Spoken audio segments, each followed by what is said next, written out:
अच्छा बाबूजी, आप जो बता रहे हो मोदी जी योगी जी को बहुत बड़ा खतरा आने वाला है। किस प्रकार की खतरा बता रहे हैं आप? क्या लग रहा है आपको, किस प्रकार का खतरा है? मुझे अपनों ने ही लूटा, अच्छा। गैरों में क्या दम थी। अच्छा। मेरी किश्ती जहां डूबी, हाँ हाँ। वहां डूबी जहां पानी कम थी। इसका क्या मतलब है बाबूजी? इसका मतलब ये हो गया है कि गले का हार समझा था, हाँ हाँ। गला अपना सजाने को, हम्म। और तुम ही नांग बन बैठे हमें काट खाने को। नाग कौन हो? नाग कौन है? नांग इसी देश के में रहने वाले, अच्छा अच्छा। इसी देश का खाने वाले, हाँ। इसी देश में पैदा हुए, इसी देश की मिट्टी में मिलना है हम्म और मिल गए, हम्म। और आगे भी मिलेंगे, हम्म और यहीं जिएंगे यहीं मरेंगे। हम्म। लेकिन फिर भी लोगों को नजर आ रहा तो दूसरा ही कुछ नजर आ रहा। अच्छा इसका अच्छा। मतलब क्या है? ये खतरे का मतलब क्या है ये बाबूजी? खतरे का ये मतलब है कि हमारे देश में हम्म। हमें अपनों से ही खतरा है। अच्छा अच्छा। यहाँ ना कोई हिंदू दुश्मन है, ना कोई मुसलमान दुश्मन है, हम्म लेकिन सब हमारे हैं, हम्म। और हमारे ही हमारे लिए खतरा है। अच्छा अच्छा। जब हमारे ही हमारे लिए खतरा बनेंगे हाँ। तो हम गैरों से क्या लड़ेंगे? क्या बॉर्डर पे लड़ेंगे? कहाँ लड़ेंगे? क्या करेंगे? अच्छा अच्छा। देश को कैसे आगे ले जाएंगे? हम्म। न कोई रोजगार की बात करता है, न कोई महंगाई की बात करता है, न कोई शिक्षा की बात करता है, अच्छा न अच्छा। कोई देश को आगे ले जाने की बात करता है। जो भी करते हैं हम्म। उन्हें केवल अपना घर दिखाई देता है, कि जहां से जैसे भी हो अपना घर और पेट भरे।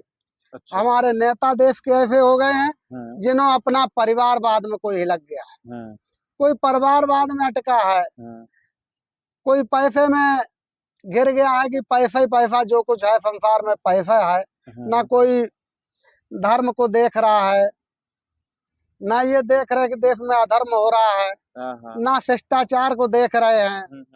हमें जहाँ वोट मिले तो हम वहाँ चले जाएं, लेकिन वहाँ चाहे बिल्कुल गलत होता हो, हाँ। हमारी पीढ़ियों के लिए आगे क्या भविष्य में होगा हमको ये चिंता नहीं है। केवल हमको पैसे की चिंता है, मेरे पास पैसा हो बस सब कुछ हो गया। महंगाई को लेके बाबूजी क्या कहना चाहते हैं आप? महंगाई देश में है ही नहीं कुछ। जनसंख्या के हिसाब से महंगाई है। जब जनसंख्या देश की कम थी तो सारी चीजें सस्ती थी, जनसंख्या बढ़ गई, जमीन घट गई, हम्म पैदावार उतनी हो नहीं रही है, तो हम्म जन वो क्या नाम, ये तो महंगाई तो लगेगी ही। हम्म। किसान, हमारे किसान भाई धरना दिए थे, कहते थे वहाँ अच्छा। कि हमारा गेहूं जो है महंगा होना चाहिए। आज गेहूं 32 रुपया किलो हो गया। हम्म अभी आड़तों पे कट के आ रहा, 32 रुपए किलो बिक रहा। हम्म। अभी देख लो, फर्ज कर लो, हाँ। 32 रुपए किलो। सरसों जब 70-80 रुपया किलो बिकेगी तो हम्म तेल तो फिर बिकेगा ही भैया, 120-140। हम्म। तो कोई भी बिजनेस करेगा वो घाटा के लिए नहीं करेगा। हम्म।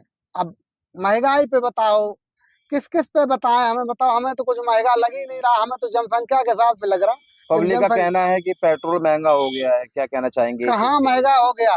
केजरीवाल जी कहते थे हमें कुछ करने ही नहीं देते, हम्म हमें प्रधानमंत्री जी कुछ करने ही नहीं देते। जब करने को दे दिया हम्म। तो वहां ऐसा करा कि घोटाला करके और पूरा घर में ही बैठ गए। यही करने के लिए जब छूट दे दी तो ये कर दिया। बाबूजी, तो लोग बाबू का कहना ये है कि मोदी जी ने केजरीवाल को जो है अंदर करवा दिया। अपने अपने कर्म आदमी नहीं देख रहा, दूसरे पे, दूसरे के ऊपर डाल के कह रहे हैं मोदी जी ने ये कर दिया, उन्होंने ये कर दिया। अरे भैया, अपने अपने कर्म सुधारो। दूसरे तरफ उंगली उठा रहे हो, चार उंगली तुम्हारी तरफ, तीन इशारा कर रही है कि अपना कितने अच्छे हैं, हम अपने गले में झांक के देखें। मोदी जी के ना तो कोई लड़का है, ना कोई उनका परिवारवाद है, ना किसी भाई को उन्होंने आज दिन तक कुछ नेता बनाया, ना कोई किसी के नाम कुछ है। जैसे बेचारे गरीब जी रहे हैं आज भी ऐसे ही जी रहे हैं। योगी जी ने संन्यास ले लिया बचपन से, आकर के अपने संत बन गए। उनके ना कोई है, ना अपने परिवार से मतलब रखते। उस पे भी लोग कहते हैं कि लोग वहाँ कह रहे हैं कि योगी जी को जो है मठ चले जाना चाहिए फिर से। संत महात्माओं से आज नहीं, ये सनातन धर्म जब से चला है, जब से हमारा सनातन धर्म ये यहाँ मौजूद हुआ है, तब से साधु संतों से ही देश ये चला है। हम्म ये संविधान कल बन गया, अब पता नहीं लोग आगे चलने देंगे या नहीं चलने देंगे, इसका भी कोई गारंटी नहीं। ये तो अभी 70 साल से हो गया है, इससे पहले देश कैसे चला, कौन चलाता था इस देश को, कितने आतंकवादी इस देश में थे, क्या क्या इस देश में हो रहा था, वो हमें बताए ना। लोग आए यहाँ बैठे, हम तो यहाँ सेक्टर 68 में 24 घंटा बैठे रहते हैं, यही भजन करते भगवान। वो कहते अरे वो हमको बीमारी हो गई, यहाँ भी आए हम, बीमारी दुआ से ही हनुमान जी के यहाँ दरबार में खत्म हो जाती, केवल दुआ देते हैं हनुमान जी के दर्शन करो बीमारी खत्म। बीमारी तो कर्मों से है, कर्म लोगों के अपने कर्म नहीं देखते कि हमने किसी के साथ धोखा करा है तब आज हमको ये मिल रहा है।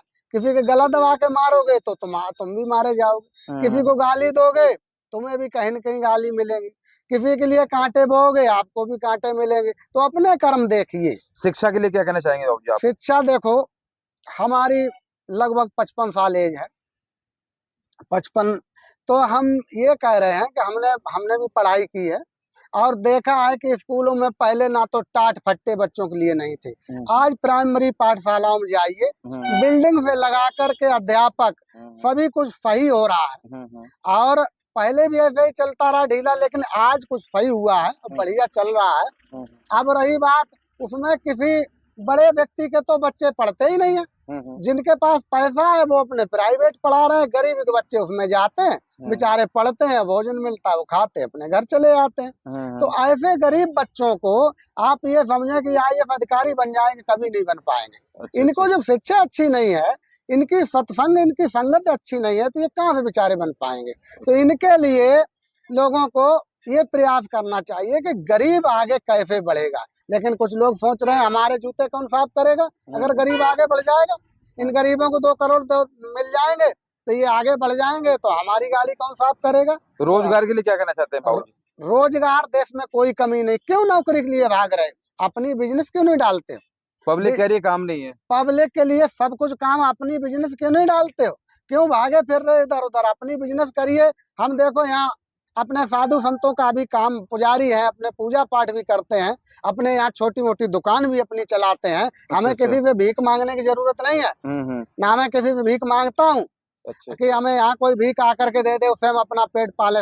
जब हमको स्वयं भगवान ने यहाँ भेजा है तो हमारे हाथ पैर दिए, खुद चलाएं, अपना भोजन करें। क्यों भिखारी बन रहे हो, देश में हाथ पैर सही है फिर भी भिखारी बन रहे हो। अपनी बिजनेस करो, छोटा मोटा करो, बड़ा करो, जैसा पैसा हो वैसे बिजनेस करो। तो इस हिसाब का गुजारा हो जाता है, बढ़िया गुजारा हो जाता है। हमको ना मीट खानी है, हमको ना दारू पीनी है, हमको ना चरस पीना है, तो हमारा तो गुजारा हो ही जाएगा। तो 24 घंटे में एक बार भोजन करिए आप, और जब 16 बार भोजन करोगे तो दूध मलाई रूखा सूखा जो खाए उसकी जाने राम, और दूध मलाई जो खाए उसकी जाने राम। तो जो दूध मलाई खाओगे वैसा कर्म करोगे, जो रूखा सूखा खाएगा वो वैसा कर्म करोगे। जितना आदमी भोजन अच्छा करेगा, ये आप शुद्ध भोजन करिए, आपको कोई बीमारी नहीं होगी, आपकी नजरें कहीं नहीं जाएंगी, आप धर्म की तरफ जाओगे। सही बहन बेटियों को देखोगे, अगर ऐसा वैसा खाओगे तो फिर भाई वही गलत का रास्ता पे जाओगे। 24 घंटे मनुष्य को एक बार भोजन करना चाहिए, फल फ्रूट खाइए, आराम से रहिए। हम तो देखिए स्वस्थ हैं, बिल्कुल आराम से बैठे हैं, हमें तो कोई टेंशन नहीं है। इलेक्शन का टाइम चल रहा है बाबूजी, वोट का टाइम चल रहा है, इस बार किसकी सरकार? देखो सरकार तो उसी की आएगी, और सरकार आ गई है, सरकार तो ये जान लो बन चुकी है। सरकार तो लिखी हुई है वेद में कि जो धर्म को आगे बढ़ाएगा, जो सबका साथ लेकर के सबको चलेगा, सरकार उसी की अब नहीं, अब आगे आने वाले पीरियड में उसी की हमेशा बनती रहेगी। और सरकार तो मोदी की लिख चुकी है, सीटें कम ज्यादा हो सकती हैं, लेकिन सरकार माननीय मोदी जी और योगी जी देश को आगे लेकर के जा रहे हैं, और सरकार उन्हीं की आएगी। ये खामो खा का लोग अपना जो भी कहे करते रहे, ये तो राजनीति है, लेकिन सरकार उन्हीं की बनेगी। कुछ लोगों का कहना है कांग्रेस आ रही है। अरे भैया कांग्रेस कहाँ से आ जाएगी, कांग्रेस को तो अफराब लगा इन्होंने भी। इनकी दादी ने, इंदिरा गांधी ने साधु संतों में गोली चलवाई थी नेत्ते, इन्हें तो अफराब लगा, इनका तो वंश ही नहीं चलना, ये जान ले, इनका वंश नहीं चलेगा। जो लोग ऐसा करेंगे, साधु संतों पे अत्याचार करेंगे, उनका कभी वंश नहीं चला इस देश में, न चलेगा। ये खूब जान ले, कोई भी हम हो या कोई भी हो, हम गलती करेंगे हम किसी को मारेंगे तो हमारा भी मर्डर होगा, हम ना किसी को मारे ना हमको कोई मारे। बस देश चलिए, का आपसे यही काम बातचीत करके बड़ा अच्छा लगा। ये कहाँ पे नोएडा सेक्टर 68 में नोएडा सेक्टर 68 में आए हुए थे हम। बाबूजी से मेरी बात हुई, यहाँ पे इनसे बात करने के बाद में काफी अच्छा लगा। चलिए ठीक है।